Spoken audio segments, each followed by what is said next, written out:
एकता हमारा हथियार है। हमने छोटी सी ताकत के बल पर प्रदेश की एक ऐसी जालिम सरकार को पीछे ढकेलते हुए और वार्ता की टेबल पर खींच कर लाने में कामयाबी हासिल की, जिसने अपने पूरे 10 वर्ष के कार्यकाल में किसी भी मजदूर आंदोलन से, किसी भी कर्मचारी आंदोलन से, किसी भी स्कीम वर्कर आंदोलन से कभी बात नहीं की।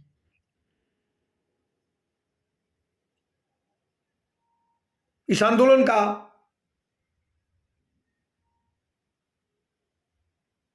पहला फल उत्तर प्रदेश आशा वर्कर्स यूनियन, संबद्ध all India central council of trade union act 2 को राज्य सरकार ने एक संगठन के रूप में मान्यता देते हुए उसके साथ बातचीत के दरवाजे खोले, और ये आपके कठिन उन 55 दिनों के संघर्ष के बाद ही संभव हो पाया। इनके लिए करेंगे आंगनबाड़ी, आशा वर्कर, भारतीय जनता पार्टी इन सभी के भी मानदेय को बढ़ाएंगे। आशा बहनों के जीवन में घोर निराशा और हताशा डालने का काम किया। आशा कार्यकर्तियां लगातार आंदोलन कर रही कि मुझसे राज कर्मचारियों का काम करवाया जाता है, तो मुझे राज कर्मचारी का दर्जा क्यों नहीं दिया जा रहा है। समाजवादी पार्टी की सरकार होगी, उनको राज कर्मचारी का दर्जा भी देंगे और वेतन भी बनाने का काम करेंगे। उनका वेतन बढ़ाएंगे, वेतन देंगे और उनका इंसेंटिव बढ़ाने पर विचार करेंगे कि नहीं करेंगे। वहीं तरह हमारी कुछ एनम बहनें हैं जिनको संविदा कर्मचारी के रूप में, संविदा के रूप में नियुक्ति की गई, मानदेय के नाम पर कुछ दिया ही नहीं जाता है।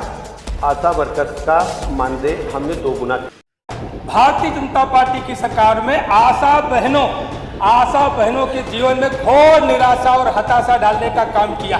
आशा कार्यकर्तियां लगातार आंदोलन कर रही कि मुझसे राज कर्मचारियों का काम करवाया जाता है, तो मुझे राज कर्मचारी का दर्जा क्यों नहीं दिया जा रहा है। समाजवादी पार्टी की सरकार होगी, उनको राज कर्मचारी का दर्जा भी देंगे और वेतन भी बनाने का काम करेंगे।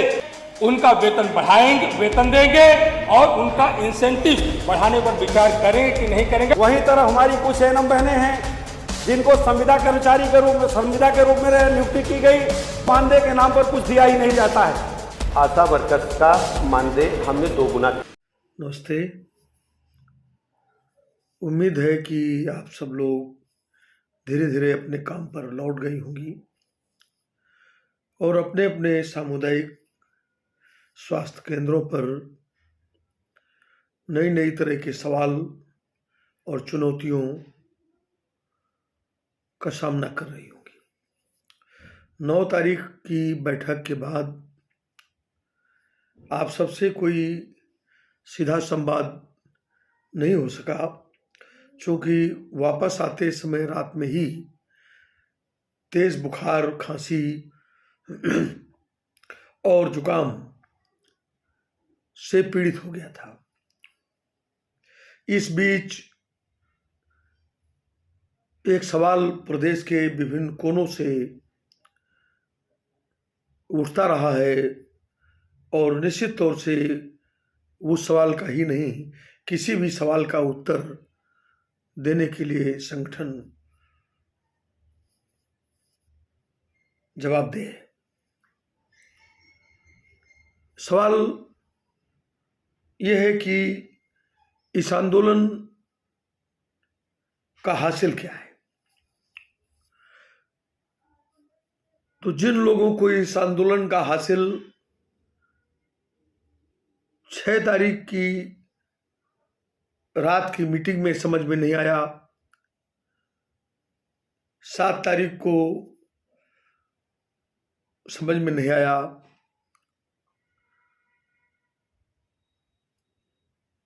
उन लोगों को आज विधानसभा में हुई 4 घंटे की उस बहस को जरूर सुनना चाहिए।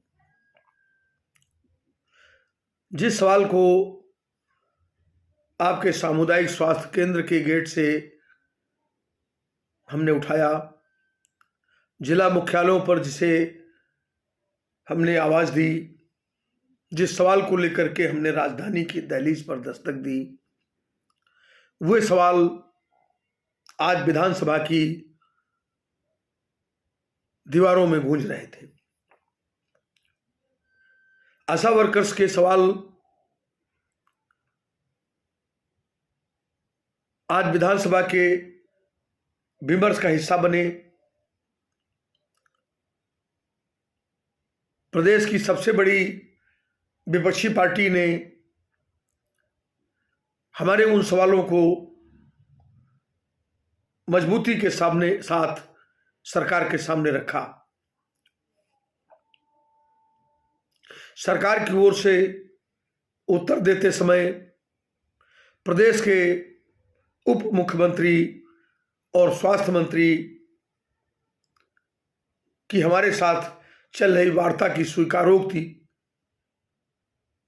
और 2027 के संबंध में विपक्ष पर की गई उनकी टिप्पणी से आपकी इस आंदोलन के जरिए बनी और उभरी ताकत का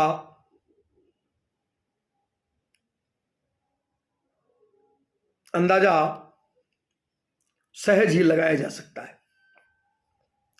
मुख्यमंत्री को भी प्रश्नकाल के उत्तर में आशा वर्कर्स का जिक्र करना पड़ा और कुछ स्वीकारोक्तियां भी उनकी तरफ से सामने आई। हमने हमेशा कहा है कि सवाल गंभीर है और लड़ाई बड़ी है और एक घोर जन विरोधी, घोर मेहनतकश विरोधी, घोर महिला विरोधी सरकार और भ्रष्ट नौकरशाही के खिलाफ इस लड़ाई में हमको किसी गलतफहमी में नहीं रहना चाहिए। हमने, अगर आपको याद होगा तो इस बात को मैं 1000 बार दोहरा चुका हूं कि बाप के जबड़े में फंसे हुए मेमने के बच्चे को जिंदा निकाल लाने की कवायद है, किंतु आपके 55 दिन के कठिन संघर्ष ने, आपके द्वारा गली गली कूचे कूचे लगाए गए नारों ने, प्रदर्शनों ने आज आपके सवाल को विमर्श का केंद्र बना दिया है। सत्ता के गलियारे में एक ओर सवाल दागे जा रहे हैं, दूसरी ओर जवाब देने की बाध्यता है और कुल मिलाकर आंदोलन का यह फलितार्थ कि 20 वर्षों में आपके स्थायीकरण के सवाल को, आपके मातृत्व अवकाश के सवाल को, आपके ग्रेजुटी के सवाल को, आपके काम की सीमा के सवाल को, आपके काम के स्तर के अनुरूप आपकी स्वीकृति के दर्जे के सवाल को इस लड़ाई ने शिखर पर पहुंचा दिया है। उसमें कितना आज हासिल होगा और कितना कल हासिल होगा, कल हासिल के लिए कितना और जोर लगाना है, कितना और बड़ा एकता और संघर्ष का रास्ता हमें तय करना है, ये सारे सवाल हमारे आपके बीच में होंगे। हम आपसे एक बात कहना चाहते हैं कि एकता हमारा हथियार है। हमने छोटी सी ताकत के बल पर प्रदेश की एक ऐसी जालिम सरकार को पीछे ढकेलते हुए और वार्ता की टेबल पर खींच कर लाने में कामयाबी हासिल की, जिसने अपने पूरे 10 वर्ष के कार्यकाल में किसी भी मजदूर आंदोलन से, किसी भी कर्मचारी आंदोलन से, किसी भी स्कीम वर्कर आंदोलन से कभी बात नहीं की।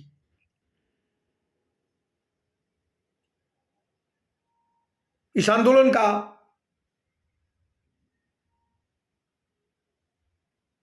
पहला फल उत्तर प्रदेश आशा वर्कर्स यूनियन, संबद्ध all India central council of trade union act 2 को राज्य सरकार ने एक संगठन के रूप में मान्यता देते हुए उसके साथ बातचीत के दरवाजे खोले। और ये आपके कठिन उन 55 दिनों के संघर्ष के बाद ही संभव हो पाया। दूसरे दौर की बातचीत हो गई है। ये दांव पेच का खेल है, चलेगा। कितना कुछ हम हासिल कर सकते हैं उसकी पुरजोर कोशिश रहेगी। सरकार के आज के तमाम स्पष्टीकरण से भी बहुत सारे संकेत आपको मिल सकते हैं और उस पूरी बहस को किन्हीं माध्यमों से आप सुन सकती हैं, आप तक पहुंच जाएंगे। तो निश्चित तौर से आपके इस आंदोलन के हासिल का सहज ही आपको एहसास हो जाएगा। और वे लोग जो इस आंदोलन को तोड़ने, कमजोर करने, बदनाम करने और ध्वस्त कर ठहाका लगाने का सपना देख रहे थे, दुर्भाग्य से उनका सपना पूरा नहीं हो सका। इसलिए वे निश्चित तौर से इस आंदोलन के हासिल पर जरूर सवाल उठा रहे हैं। जीत का एक एहसास और उसकी खुशबू उन लोगों से ज्यादा कौन महसूस कर सकता है जो 55 दिन तक कठिन मौसम का मुकाबला करते हुए, तमाम दमन का मुकाबला करते हुए, अफवाहों का मुकाबला करते हुए, डर और भय का मुकाबला करते हुए, पुलिस और मुकदमे का मुकाबला करते हुए मैदान में डटी रही और सर झुका करके नहीं, सरकार को झुकाकर अपने हाथ में सरकार की मांगों की स्वीकृति का पत्र लहराते हुए काम पर लौट कर गई हैं। हमारी ये मुट्ठी भर बहनें इतिहास का वो पन्ना बन गई हैं कि आशा आंदोलन का इतिहास जब भी लिखा जाएगा तो ये 55 दिन और ये मुट्ठी भर बहनें जरूर उस इतिहास के पन्ने में दर्ज होंगी। काश उत्तर प्रदेश की 1,89,000 आशाएं इस आंदोलन का हिस्सा होती तो निश्चित तौर से तस्वीर आज कुछ और होती। लेकिन हम अपने मकसद में निश्चित तौर से कामयाब रहे हैं और हम जानते भी हैं कि कोई भी सवाल एक दिन में हल नहीं होता है। सवाल को सवाल बनाना, सवाल को गहराना और फिर सामने वाले को उस सवाल को हल करने के लिए बाध्य करना, ये किसी भी आंदोलन की चुनौती है और ये उसके धैर्य की परीक्षा है। हमें भरोसा है कि 2022 से निरंतर 2026 तक आंदोलन में डटी रहने वाली हमारी बहनें आने वाले दिनों में भी अपने आंदोलन को मजबूती के साथ आगे बढ़ाने के लिए अपने संगठनों को ठीक करेंगी, अपनी कमजोरियों को दुरुस्त करेंगी और मजबूत ढांचे के साथ, व्यापक विस्तार के साथ अपने छठे बिछड़े हुए साथियों को समेटते हुए एक बड़ी ताकत के साथ उस सपने को पूरा कर सकेंगी जो मांग नंबर 1 में केंद्रित है। बाकी जो सवाल है उन सवालों पर जो बातचीत है उनके परिणामों तक आपको ले जाने की जवाबदेही आपके संगठन की है।